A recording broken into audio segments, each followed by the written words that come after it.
ఈ సాయంత్రం పూట క్రిస్మస్ వస్తూ ఉన్న శుభ సందర్భంలో క్రిస్మస్ను అడ్వాన్స్గా ఈరోజు జరుపుకుంటూ ఉన్నాం. ఈరోజు ఈ మంచి రోజులో ఇక్కడికి వచ్చిన అన్నదమ్ములు, అక్క చెల్లెమ్మలు, ఇక్కడ వచ్చిన వారే కాకుండా మొత్తం తెలుగు రాష్ట్రాల్లో ఉన్న ప్రతి ఒక్కరికి కూడా మెరీ క్రిస్మస్ ఇన్ అడ్వాన్స్.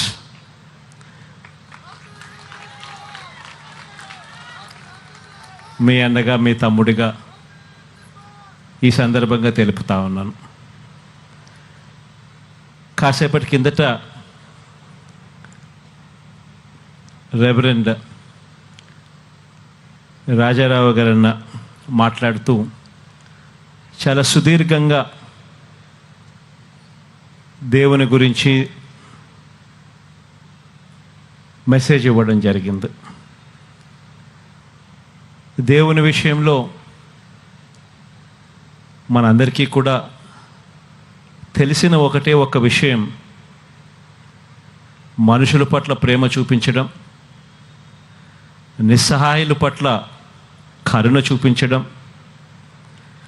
ఆకాశమంతా సహనం ప్రతి మనిషిలోనూ కూడా అలవాటు చేసుకోవడం, అవధులు లేని త్యాగం, మరీ ముఖ్యంగా శత్రువుల పట్ల కూడా క్షమాగుణం.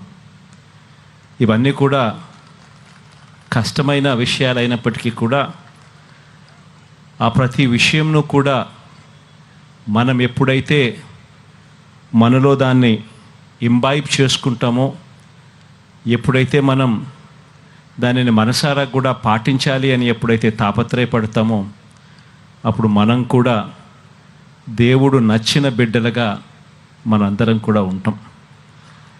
దేవుడు ఆ మనసు మనందరికీ కూడా ఇవ్వాలని, రాష్ట్రాన్ని, ప్రజలను దేవుడు ఆశీర్వదించాలని మనసారా కూడా కోరుకుంటూ, క్రిస్మస్ సందర్భంగా అందరికీ కూడా, ఇక్కడ ఉన్న వాళ్లకు, రాష్ట్రంలో ఉన్న, రాష్ట్రాల్లో ఉన్న, తెలుగు రాష్ట్రాల్లో ఉన్న అందరికీ కూడా మరొకసారి మరీ క్రిస్మస్ తెలుపుకుంటూ సెలవు తీసుకుంటా ఉన్నాను.